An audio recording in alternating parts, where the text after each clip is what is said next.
السلام علیکم ورحمۃ اللہ وبرکاتہ۔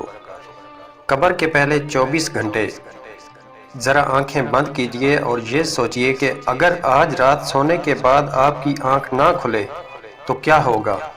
موبائل خاموش پڑا ہوگا، گھر والے رو رہے ہوں گے اور آپ ایک ایسی جگہ پہنچ چکے ہوں گے جہاں نہ زبان ساتھ دے گی، نہ ہاتھ پاؤں، نہ کوئی اپنا ساتھ ہوگا۔ آج ہم اس سفر کی بات کریں گے جس پر ہر انسان نے جانا ہے مگر تیاری کوئی نہیں کرتا۔ آج ہم بات کریں گے قبر کے پہلے 24 گھنٹوں کی، وہ 24 گھنٹے جو زندگی کے سب سے لمبے اور سب سے بھاری گھنٹے ہوتے ہیں۔ جس لمحے روح جسم سے جدا ہوتی ہے، دنیا کی آوازیں آہستہ آہستہ دور ہونے لگتی ہیں۔ وہ جسم جسے ہم آئینے میں سنوارتے تھے اب بے جان پڑا ہوتا ہے۔ لوگ کہتے ہیں یہ مر گیا، مگر اصل میں تو اب اس کی اصل زندگی شروع ہوتی ہے۔ فرشتے آتے ہیں، اگر ایمان والا ہو تو نرمی کے ساتھ، اور اگر گناہوں میں ڈوبا ہو تو سختی کے ساتھ۔ روح کو ایسے کھینچا جاتا ہے جیسے گیلی اون سے کانٹا نکالا جائے، یا جیسے لوہے کو گیلی مٹی سے کھینچا جائے۔ گھر میں شور ہوتا ہے، رونے کی آوازیں، مگر میت سب سن رہی ہوتی ہے۔ وہ دیکھتی ہے کہ کس نے میرے لیے دعا کی اور کون دنیا کے کاموں میں لگ گیا۔ غسل دیا جاتا ہے، کفن پہنایا جاتا ہے، وہ سفید کپڑا جو اعلان ہوتا ہے کہ اب دنیا ختم ہو گئی۔ جنازہ اٹھتا ہے، کندھوں پر رکھا جاتا ہے، اور فرشتے پکار پکار کر کہتے ہیں، اے روح دیکھ لو، یہی وہ انجام ہے جسے تم بھولے رہے۔ جب قبرستان پہنچتے ہیں تو زمین کا رنگ بدل جاتا ہے، قبر تیار ہوتی ہے، گہری، تنگ، خاموش۔ میت کو آہستہ آہستہ قبر میں اتارا جاتا ہے۔ جیسے ہی آخری انسان مٹی ڈال کر پلٹتا ہے، وہ آواز آتی ہے جو سب سے زیادہ دل کو چیر دیتی ہے۔ قدموں کی آوازیں، ہاں وہ سنتا ہے کہ سب واپس جا رہے ہیں۔ ماں، باپ، بیوی، بچے، دوست، سب چھوڑ کر جا رہے ہیں۔ اب قبر کا دروازہ بند ہو چکا ہے، اندھیرا ایسا کہ اگر کوئی آنکھیں کھولے تو کچھ نظر نہ آئے۔ اچانک قبر دبنا شروع ہوتی ہے۔ نبی کریم صلی اللہ علیہ وآلہ وسلم نے فرمایا، قبر یا تو جنت کے باغوں میں سے ایک باغ ہوتی ہے یا جہنم کے گڑھوں میں سے ایک گڑھا۔ ایمان والا ہو تو قبر کہتی ہے، آ خوش آمدید، میں تیرے لیے کشادہ کر دی گئی ہوں۔ اور گناہ گار ہو تو قبر چیخ کر کہتی ہے، میں تجھ سے نفرت کرتی تھی، تو مجھ پر چلتا تھا، آج میں تجھ پر چڑھ آئی ہوں۔ پھر وہ لمحہ آتا ہے جس کا ذکر سن کر دل کانپ جاتا ہے۔ منکر اور نکیر، دو خوفناک فرشتے، آواز گرجدار، شکل ہیبت ناک، اور وہ بٹھا کر پوچھتے ہیں، تیرا رب کون ہے؟ تیرا دین کیا ہے؟ تیرا نبی کون ہے؟ جو دنیا میں نماز، قرآن، ذکر سے جڑا ہو، وہ کانپتے ہونٹوں سے کہہ دیتا ہے، میرا رب اللہ ہے، میرا دین اسلام ہے، میرے نبی محمد صلی اللہ علیہ وآلہ وسلم ہیں۔ قبر میں روشنی پھیل جاتی ہے، جنت کی کھڑکی کھلتی ہے، خوشبو آتی ہے، سکون اترتا ہے۔ لیکن جس نے دنیا میں اللہ کو بلایا ہو، نماز کو بوجھ سمجھا ہو، وہ کہتا ہے، ہائے ہائے مجھے نہیں معلوم۔ فرشتے کہتے ہیں، نہ تو نے جانا نہ پڑھا۔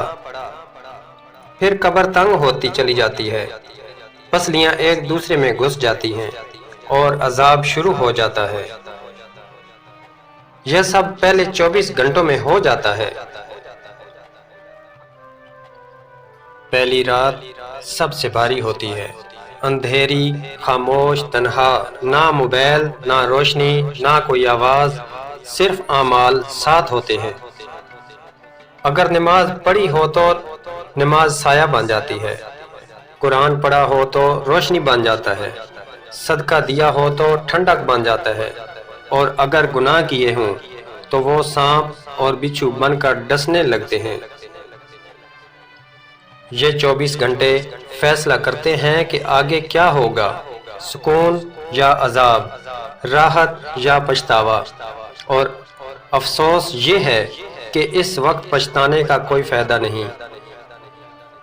زبان کہتی ہے یا اللہ واپس بھیج دے، میں نماز پڑھ لوں گا، میں صدقہ کر دوں گا، مگر جواب آتا ہے وقت ختم ہو چکا۔ اس لیے آج اگر سانس چل رہی ہے تو یہ اللہ کی رحمت ہے۔ آج اگر آنکھ کھل رہی ہے تو یہ موقع ہے۔ قبر ہمیں بلا رہی ہے مگر ہم سن نہیں رہے۔ یاد رکھو، قبرستان خاموش نہیں ہوتا، وہ ہمیں دیکھ دیکھ کر کہتا ہے کل تم بھی یہیں آؤ گے۔ قبر کی پہلی رات گزرنے کے بعد انسان یہ سمجھتا ہے کہ شاید اب کچھ سکون مل جائے گا، مگر اصل میں یہ صرف ابتدا ہوتی ہے۔ سورج نکلتا ہے، دنیا جاگتی ہے، لوگ اپنے کاموں میں لگ جاتے ہیں، مگر قبر میں پڑا انسان وقت کے اس فرق کو نہیں جانتا۔ اس کے لیے نہ دن ہوتا ہے نہ رات، صرف انتظار ہوتا ہے۔ انتظار اگلے لمحے کا، اگلے سوال کا، اگلے فیصلے کا۔ قبر میں ایک وقت ایسا آتا ہے کہ انسان کو اس کے اعمال ایک شکل میں دکھائے جاتے ہیں۔ اگر وہ نیک ہو تو ایک خوبصورت پاکیزہ چہرے والا شخص اس کے پاس آتا ہے، خوشبو کے جھونکے ساتھ۔ وہ کہتا ہے گھبرا مت، میں تیرے اعمال ہوں، میں ہی تیرے ساتھ رہوں گا قیامت تک۔ تب قبر اور زیادہ کشادہ ہو جاتی ہے، روشنی پھیل جاتی ہے اور انسان سکون کی نیند سو جاتا ہے۔ لیکن اگر اعمال برے ہوں تو ایک بدصورت سیاہ چہرے والا وجود سامنے آتا ہے جس سے بدبو آ رہی ہوتی ہے۔ وہ کہتا ہے میں تیرے گناہ ہوں، میں ہی تیرا ساتھی ہوں۔ تب انسان چیخنا چاہتا ہے مگر آواز نہیں نکلتی۔ وہ بھاگنا چاہتا ہے مگر قبر کی دیواریں راستہ بند کر دیتی ہیں۔ قبر کے پہلے 24 گھنٹوں میں سب سے بڑا احساس تنہائی کا ہوتا ہے۔ دنیا میں ہم کبھی اکیلے نہیں ہوتے، شور، آوازیں، لوگ، موبائل، مگر قبر میں مکمل خاموشی ہوتی ہے۔ ایسی خاموشی کہ انسان خود اپنے دل کی دھڑکن بھی سننے لگتا ہے۔ وہاں صرف ایک چیز یاد آتی ہے کہ کاش میں نے اللہ کو زیادہ یاد کیا ہوتا۔ وہ انسان یاد کرتا ہے کہ کیسے اذان کی آواز آئی اور اس نے کہا بعد میں پڑھ لوں گا، کیسے قرآن سامنے رکھا تھا مگر موبائل اٹھا لیا، کیسے کسی کا دل دکھایا اور معافی نہیں مانگی۔ اب ہر وہ لمحہ فلم کی طرح چلتا ہے، مگر اب نہ وقت ہے نہ اختیار۔ فرشتے وقتاً فوقتاً اس سے کہتے ہیں یہی وہ دن تھا جس کا تم سے وعدہ کیا گیا تھا، یہی وہ حقیقت ہے جسے تم مذاق سمجھتے تھے۔ آج تمہاری زبان بند ہے مگر تمہارے اعمال بول رہے ہیں۔ آج نہ سفارش چلے گی، نہ تعلق، نہ مال۔ پہلے دن کے آخر میں ایک دروازہ دکھایا جاتا ہے، اگر نیک ہو تو جنت کا دروازہ جہاں سے ٹھنڈی ہوا، روشنی اور خوشبو آتی ہے، اور اگر گناہگار ہو تو جہنم کا دروازہ جہاں سے آگ کی لپٹ، چیخوں کی آواز اور خوف آتا ہے۔ یہ صرف جھلک ہوتی ہے، اصل فیصلہ قیامت کو ہوگا، مگر یہی جھلک انسان کو توڑ کر رکھ دیتی ہے۔ یہی وجہ ہے کہ نبی کریم صلی اللہ علیہ وآلہ وسلم قبر کے عذاب سے پناہ مانگا کرتے تھے۔ صحابہ کرام رضی اللہ عنہم قبرستان سے گزرتے تو روتے تھے، اس لیے نہیں کہ وہاں مردے ہیں بلکہ اس لیے کہ وہاں انجام ہے۔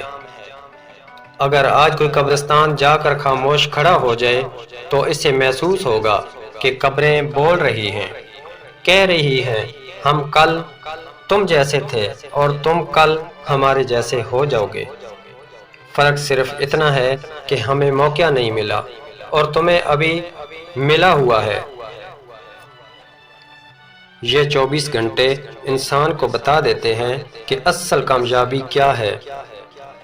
نہ بڑا گھر، نہ گاڑی، نہ نام، بلکہ وہ سجدہ جو تنہائی میں کیا گیا، وہ آنسو جو اللہ کے خوف سے بہا، وہ حلال لقمہ جو مشکل سے کمایا گیا، وہ ظلم جو روک لیا گیا۔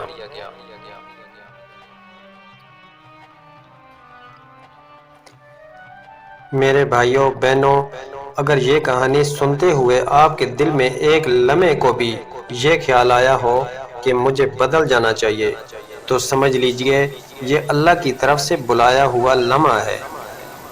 قبر کسی کو نہیں چھوڑے گی، نہ جوان کو، نہ بوڑھے کو، نہ امیر کو، نہ غریب کو۔ سوال صرف یہ ہے کہ ہم وہاں اکیلے ہوں گے یا اپنے نیک اعمال کے ساتھ۔ آج اگر نماز قضا ہو رہی ہے تو آج ہی سنبھل جائیں۔ اگر کسی سے ناراضگی ہے تو آج ہی معافی مانگ لیں۔ اگر قرآن سے دوری ہے تو آج ہی ایک آیت سے آغاز کر لیں، کیونکہ قبر میں پہلا سوال یہ نہیں ہوگا کہ تم کتنے مشہور تھے، بلکہ یہ ہوگا کہ تم کس کے بندے تھے۔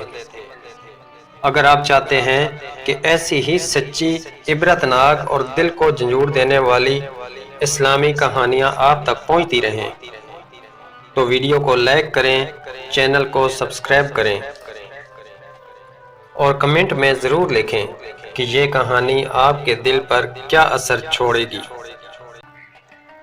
اللہ ہم سب کو قبر کے عذاب سے بچائے اور قبر کو ہمارے لیے جنت کا باغ بنا دے۔ آمین۔